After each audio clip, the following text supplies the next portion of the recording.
There are places for gambling, for taking a bit of a chance. The sea is not one of them.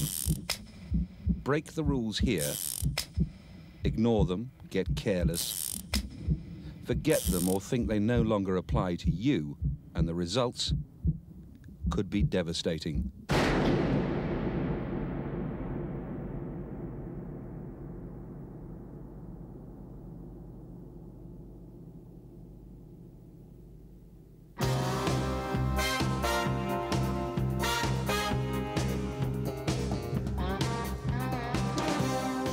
This video is about bunkering, about the transfer of fuel in a marine environment. And it's about the dangers of pollution that go with a routine, day-to-day operation you've done 100 times before. And that's one of the greatest dangers you face, and one of the biggest challenges to you as a professional seaman. Inattention, the danger of taking your eyes and your mind off the job. But get it wrong just once, gamble with your cargo just once, and the world will not thank you for it.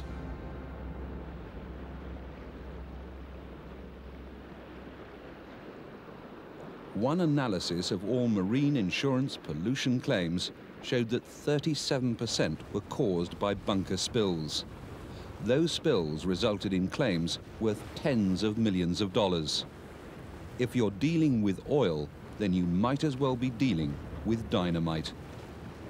We have a nomination for you, 450 metric tons fuel oil, 180 centi stoke. So please let me know when you are ready to receive this quantity. And in this situation, we're showing a bunker ship dealing with a tanker. The same principles, however, the same risks, apply to ships of all kinds and whatever size. Once bunkering operations are underway, you're faced with two particular potential hazards: spillage, which means pollution, and fire. Tell the crew to be fore enough standby for the lines of fallate. Both can be reduced by safe working practices that start before the transfer of fuel oil begins. Perhaps the hardest rule of all, you've guessed it, smoking. Smoking should now be prohibited, and the radar is switched off. All doors and hatches opening topside are closed. This crew don't believe in taking chances. By playing safe, by following local port bunkering regulations, they help reduce risk to a minimum. Hey, Chief, hello. How are you? Fine, just have the papers work. No matter what size of ship is involved in the transfer of bunkers, the rules of the business remain the same. With formalities concluded, it's the chief engineer of the customer vessel who now assumes formal responsibility for the transfer operation of fuel aboard his ship. By studying the bunkering checklist, he can ensure nothing is forgotten or overlooked.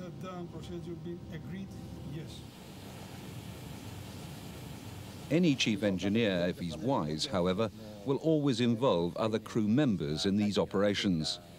Not only does that help them in their training and advancement as they move up in their chosen profession, it also gives him another pair of eyes.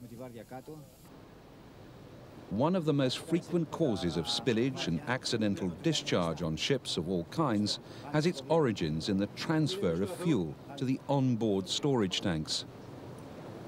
By carrying out checks like these to ensure the correct systems are isolated and all outboard discharge manifolds closed and sealed, these engineers can make sure the incoming bunkers go where they're supposed to go and not over the side into the sea in a major pollution incident that will cost their company a heavy fine.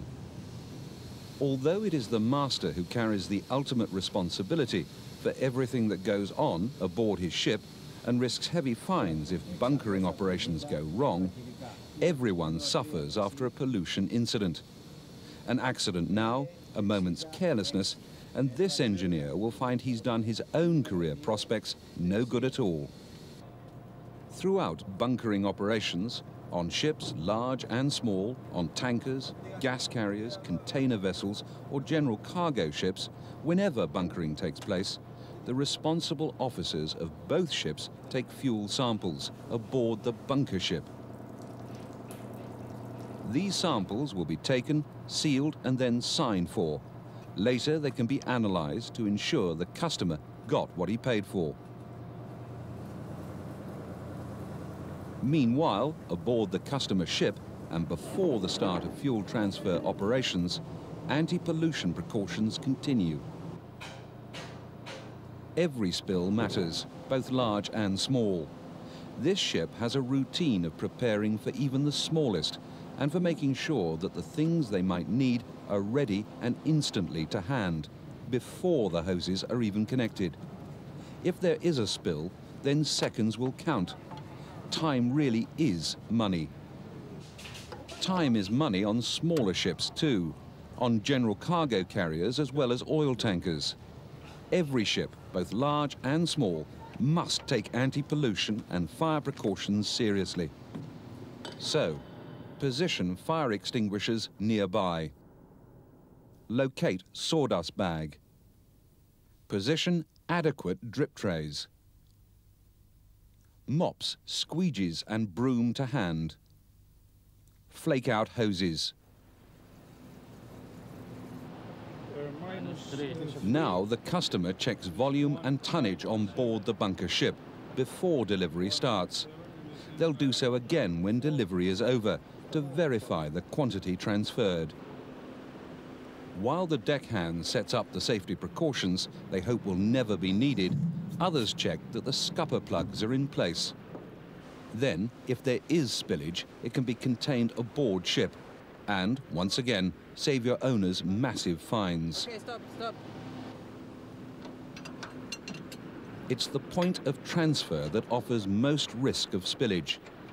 All the nuts must be inserted and tightened, first by hand, then by wrench. All other manifold valves must be checked before transfer of bunkers can start.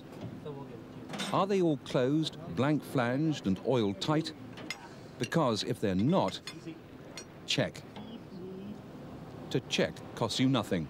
And whether you work on tankers or terminals or somewhere in between, it could still save you a fortune. Yes, we are ready to receive the bunkers. Please start easy your pump. Easy your pump.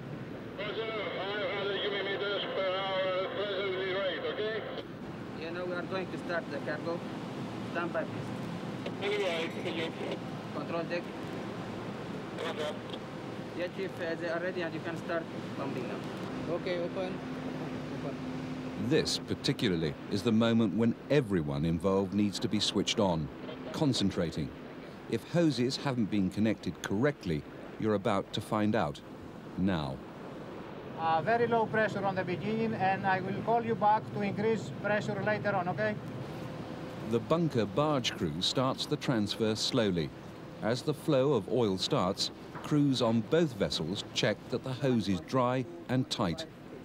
The live manifold must never be left unattended during bunkering operations. Okay, we inspect our manifold. There is no any leakage. Everything is okay. VHF radio contact between this man, the engineers in the engine rooms, and those taking soundings can ensure that, if things do go wrong, emergency drills can come into use immediately. Remember, the emergency stop button is there to be pressed if needed. Plan for the worst. Once again, the engineers take nothing for granted. Another check is made now to ensure bunkers are entering the right tanks. At this stage too, ullage levels are all important. No tank should ever exceed 98% capacity to permit expansion of the bunkers to avoid overflow.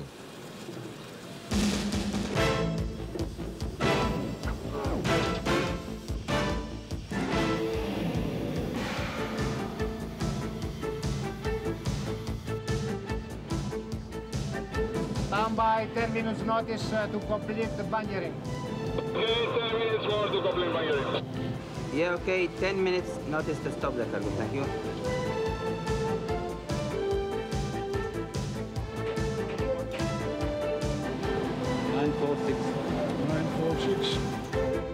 boiler is. Stop pumping.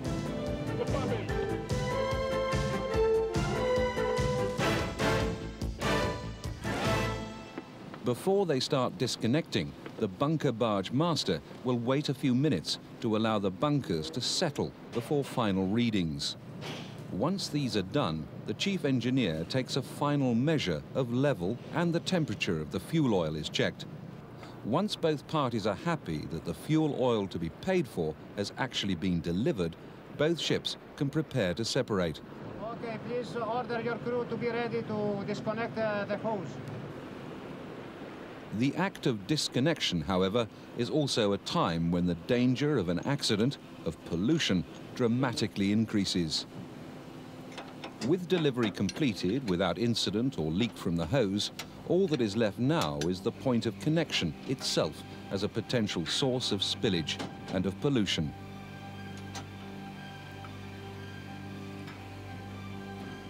It's the completion of these small but vital tasks, the proper securing of blank flanges and the checking and tightening of all bolts, not just the barest minimum, that makes the difference in this world between the amateur and the professional. Between those crews who are an asset to their ships and those who are a liability, a walking accident just waiting to happen.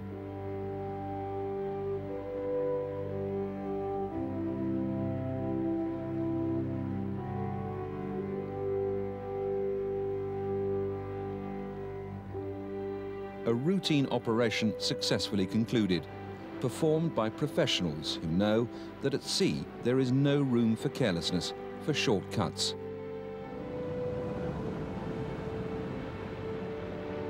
Are you one of them? Or are you one of that dying band of seafarers who still think it's smart to take a bit of a gamble, cut a few corners? If you are, then just remember, sooner or later the odds turn against you. Sooner or later, your luck will run out. Life's like that.